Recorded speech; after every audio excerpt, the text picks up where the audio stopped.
모두가 누릴 수 있는 권리, 바로 아름다움입니다. 키스는 누구나 더 쉽고 당당하게 자신의 아름다움을 즐길 수 있는 세상을 꿈꿉니다. 키스는 우리 모두의 미래가 더 아름답게 빛날 수 있도록 최선을 다할 것입니다. 당신의 아름다움의 모든 순간, 키스가 함께합니다. 2025년 마지막 날인 31일 수요일 TKC 뉴스데스크는 올해 미국과 국제사회를 뒤흔든 10대 뉴스를 전하겠습니다. 트럼프로 시작해 트럼프로 끝난 한 해였습니다. 1월 재집권한 도널드 트럼프 대통령의 미국 우선주의는 국제 질서를 뒤흔들었고, 취임 직후부터 초강경 이민 정책을 밀어붙이며 불법 신분 이민자들에 대한 대대적 단속과 추방 드라이브를 실행에 옮겼습니다. 이로 인해 뉴욕을 비롯한 전국 대도시 및 주요 지역들에서 연방 이민세관 단속국과 세관국 경보호국 등 단속 요원들의 무차별적 이민자 급습, 체포와 구금이 대대적으로 벌어져 나틴게를 비롯한 이민자 커뮤니티를 공포와 불안에 빠뜨렸습니다. 이는 한인 사회에도 예외가 아니어서 이민 단속으로 인한 신분 및 경제, 사회적 영향을 미치고 있습니다. 또 트럼프 대통령은 교역국의 관세율을 일방통보하며 글로벌 관세 전쟁을 주도했습니다. 트럼프 대통령은 취임 직후부터 고율의 상호 관세를 한국과 일본, 캐나다, 유럽연합 등 동맹들에 부과하면서 글로벌 무역 질서가 크게 흔들렸습니다. 결국 주요 동맹국과 중국 등은 미국과 새로운 관세 무역 합의를 맺었습니다. 트럼프 대통령이 미국이 그간 중시해온 가치보다는 당장 미국의 실익을 중시해 기후협약에서 탈퇴하고 해외 원조를 줄이는 등 글로벌 외교 질서도 급변했습니다.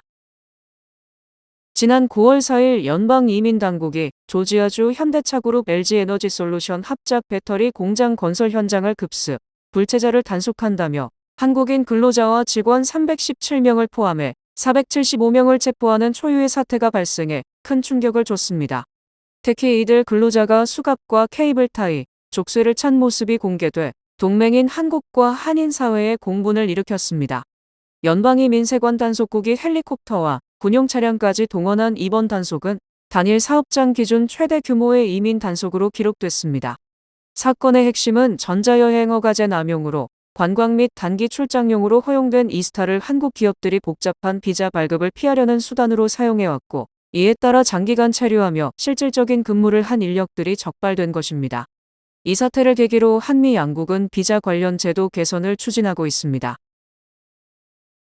지난해 12월 3일 비상계엄으로 대한민국을 뒤흔든 윤석열 전 대통령이 결국 체포 구속된 뒤 헌법재판소의 탄핵 인용 결정으로 파면됐습니다.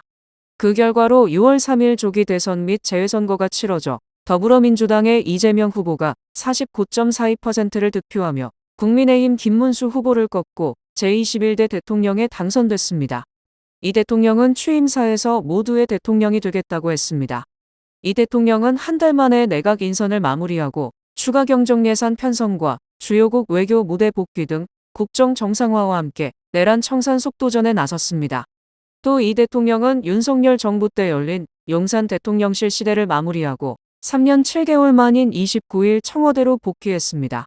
이재명 정부가 국민주권 정부 이름 아래 출범 후 윤 전 대통령 부부가 동시에 구속 기소됐습니다.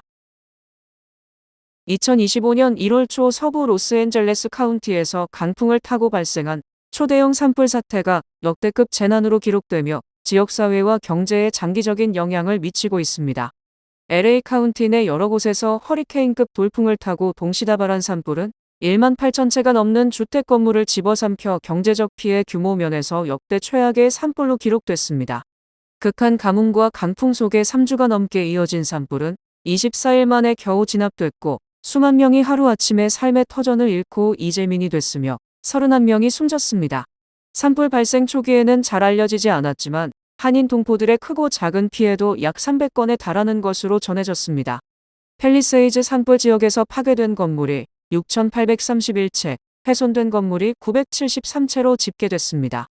이튼 산불 지역에서는 9,418채가 파괴되고 1,073채가 훼손된 것으로 파악됐습니다. 두 지역을 더하면 파괴된 건물이 16,249채, 훼손된 건물이 2,046채로 파손된 건물의 총규모는 18,295채에 달합니다. 이에 따른 경제적 피해가 적게는 950억 달러에서 많게는 1,640억 달러에 달할 것으로 추정됐습니다. 한편 지난 10월 산불이 방화에서 비롯된 것으로 밝혀진 가운데 이 산불을 일으킨 혐의로 체포된 용의자 조나단 린더크네우트가 연방검찰에 기소됐습니다. 린더크네우트는 방화로 인한 재산 파괴 등 3가지 중범죄 혐의를 받고 있습니다. 도널드 트럼프 대통령의 강성 지지자이자 측근으로 유명한 우파 활동가 찰리 커크가 지난 9월 피살됐습니다. 그의 피살을 계기로 미국 내 정치 테러의 공포가 다시 확산됐습니다. 트럼프 대통령 재집권에 상당한 역할을 한 우익단체 터닝포인트 USA 창립자이자 대표인 커크는 유타주 유타밸리 대학에서 열린 토론회도 중 총에 맞아 숨졌습니다. 찰리 커크의 암살 용의자 타일러 로빈스는 22세 백인 남성으로 커크 암살 다음 날 경찰에 체포됐습니다. 로빈스는 경찰에 체포되기 직전 메신저 디스코드의 그룹 채팅방에서 범행을 자백하는 것 같은 글을 남겼습니다. 한편 찰리 커크는 18세의 나이에 자유주의 성향이 강한 미국 대학가의 보수적 가치를 확산시키자는 취지로 학생단체 터닝포인트 USA를 공동 설립했습니다. 현재 터닝포인트 USA는 대학 수백 곳에 지부를 두고 있습니다. 찰리 커크는 자신의 SNS와 동명의 팟캐스트 채널을 통해 트랜스젠더 정체성, 기후변화, 신앙, 가족 가치 등과 같은 이슈에 대해 전국의 학생들과 토론하는 것으로 유명했던 인물입니다. 올해 인공지능이 더 이상 미래 기술이 아닌 현재의 핵심 기술로 자리 잡았습니다. 올해는 AI가 실험 단계를 넘어 산업과 일상 전반에 깊숙이 통합된 전환점으로 기록될 전망입니다. 오픈AI의 GPT-5.1을 비롯해 엔트로픽과 구글 딥마인드의 차세대 혁신 모델이 잇따라 공개되며 기술 경쟁은 더욱 가속화됐습니다. 최소한의 인간 개입으로 스스로 판단하고 업무를 수행하는 자율형 AI도 빠르게 확산되고 있습니다.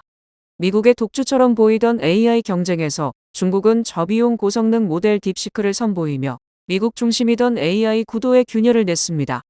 통계를 살펴보면 AI 활용은 폭발적으로 늘어 각종 기관의 70% 이상이 AI를 도입했고 시장 규모는 약 3,900억 달러로 추산됩니다.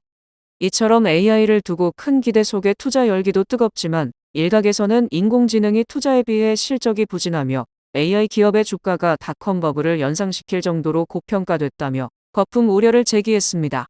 반면 다른 한편에서는 산업 초기 단계의 성장통이라는 낙관론도 맞서고 있습니다.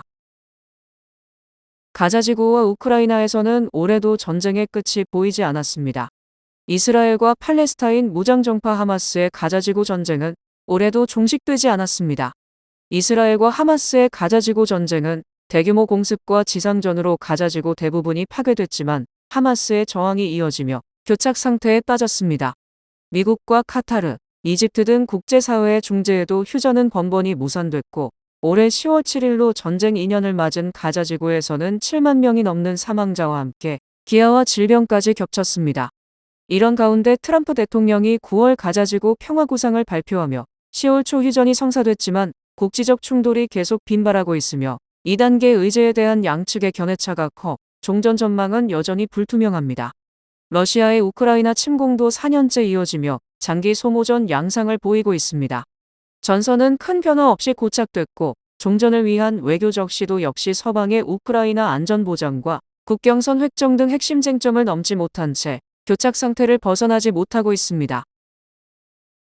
역사와 영토 문제에서 강경한 입장을 보여온 다카이치 사나에 의원이 일본 의원 내각제 도입 140년 만에 일본 최초의 여성 총리로 취임했습니다. 다카이치 총리는 참회원 선거 패배로 물러난 이시바 시게루 전 총리의 뒤를 이어 10월 자민당 총재로 선출된 뒤 국회 총리 지명선거에서 승리하며 집권에 성공했습니다. 그 과정에서 중도 보수 성향 공명당이 연정에서 이탈하는 위기를 맞았지만 강경 보수 성향의 일본 유신회와 새 연정을 구성하며 권력을 공고히 했습니다. 여자 아베로도 불리는 다카이치 총리는 취임 직후 방위비 증액과 안보 정책 강화를 전면에 내세우며 일본을 전쟁 가능 국가로 전환하려는 행보에 속도를 내고 있습니다. 다카이치 총리는 방위비를 GDP 대비 2%로 조기 인상하고 무기 수출 규제 완화와 비핵 3원칙 재검토도 추진할 전망입니다. 다카이치 총리의 지지율은 고공행진 중이지만 11월 국회에서 대만 유사시 개입 발언 이후 중국과의 긴장은 점차 커지고 있습니다. 다카이치 총리가 지난 11월 국회에서 중국의 대만 무력 행사 시 일본의 존립 위기로 이어질 수 있다며 자위대의 개입 가능성을 공개적으로 언급하면서 동북아 안보 지형이 크게 흔들렸습니다. 대만 문제를 절대적 레드라인으로 여기는 중국은 즉각 내정 간섭이라며 강하게 반발했고 일본 여행 자제 권고와 항공편 취소 허용 등 경제 문화 압박에 즉각 나섰습니다. 제266대 프란치스코 교황이 선종하고 제267대 레오 14세 새 교황이 즉위했습니다. 청빈한 삶으로 예수의 가르침을 실천해온 프란치스코 교황이 4월 21일 향년 88세로 선종했습니다. 제266대 교황이었던 그는 가톨릭 교회를 소외된 이들의 야전 병원으로 만들겠다는 비전을 내세우며 빈민과 난민, 여성과 성소수자를 포용하는 개혁적 행보를 이어갔습니다. 전쟁 종식과 기후변화 대응, 한반도 평화 등 국제 현안에도 적극 목소리를 내며 현대적 교황의 상을 남겼습니다. 프란치스코 교황은 고령과 지병 속에서도 부활절 미사를 주재한 직후 선종에 세계에 큰 상실감을 안겼습니다. 교황청은 5월 8일 콘클라베를 통해 로버트 프랜시스 프레보스트 추기경을 새 교황으로 선출했습니다.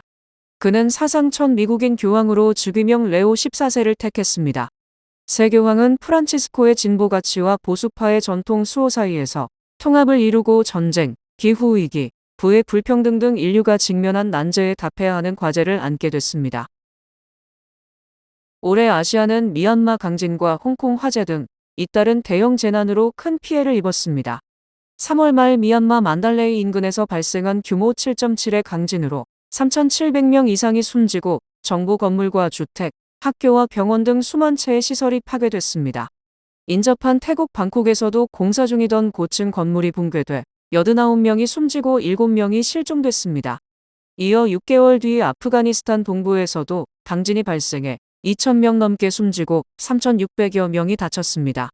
11월에는 홍콩 북부의 고층 아파트 단지에서 대형 화재가 발생해 160명이 숨지고 수천 명의 이재민이 생겼습니다. 또 인도네시아와 스리랑카, 태국 등지에서는 폭우로 인한 홍수와 산사태가 이어지며 약 2,000명의 사망자가 발생했습니다. 전문가들은 올해 아시아 대형 재난을 두고 기후변화와 난개발, 취약한 재난 대응 체계가 피해를 키웠다고 지적했습니다. 뱅크 오브 호프가 드리는 경쟁력 있는 이자율에 6개월 및 9개월 프로모 플러스 CD 가까운 뱅크 오브 호프 지점에서 만나보세요. 이 프로그램은 최고의 금융 서비스로 당신을 존중하는 뱅크 오브 호프 제공입니다. 날씨 전해드립니다.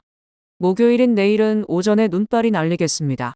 낮 최고 기온은 30도, 최저 기온은 22도입니다. 해 뜨는 시간은 7시 20분, 해 지는 시간은 4시 39분입니다. 이상으로 주간 날씨와 세계 날씨 전해드립니다.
이상으로 12월 31일 수요일 TKC 뉴스데스크 여기서 마치겠습니다.